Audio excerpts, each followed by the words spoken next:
Canada says it will enact retaliatory tariffs against the US from September the 8th. But how seriously should the US take this? David Henig is Director of UK Trade Policy Project at the European Centre for International Political Economy. Lovely to see you again, David. So I want to start with this September the 8th deadline. Is it a real deadline or is it a pressure tactic, do you think, that quietly gets pushed back? I think it is both. I think that Canada is deadly serious about taking retaliatory measures against the US.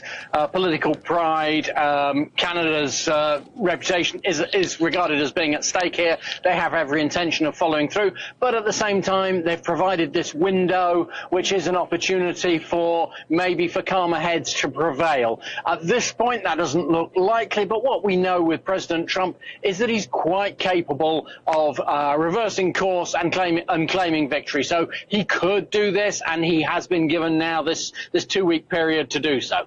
I mean, Canada's economy does lean on the US far more than the other way around. Doesn't that mean that Ottawa has a weaker hand here? You know, whatever Carney says about retaliation. The nature of the integration between the US and Canada means that both sides are vulnerable here.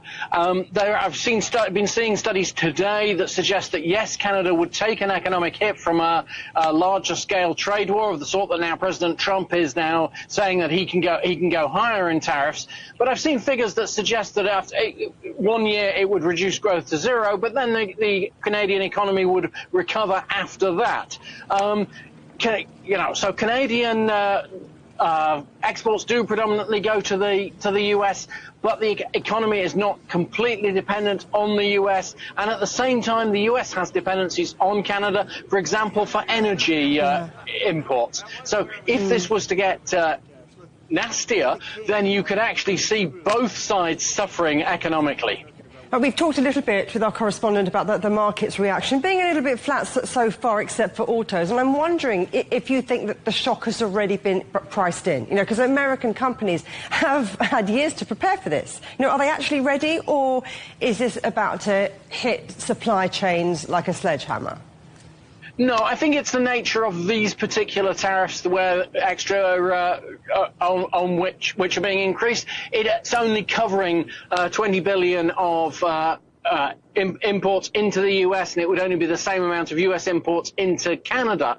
And at this stage, that wouldn't affect the crucial supply chain dependencies, for example, in the automotive sector, or at least not primarily. This is more about final products, summer engineering, but also things like hockey sticks. So it's as yet maybe not so serious. Now, if this gets to the point where those supply chains are affected, where pharmaceuticals, car trade is affected, then I would expect a much bigger impact from the US stock market.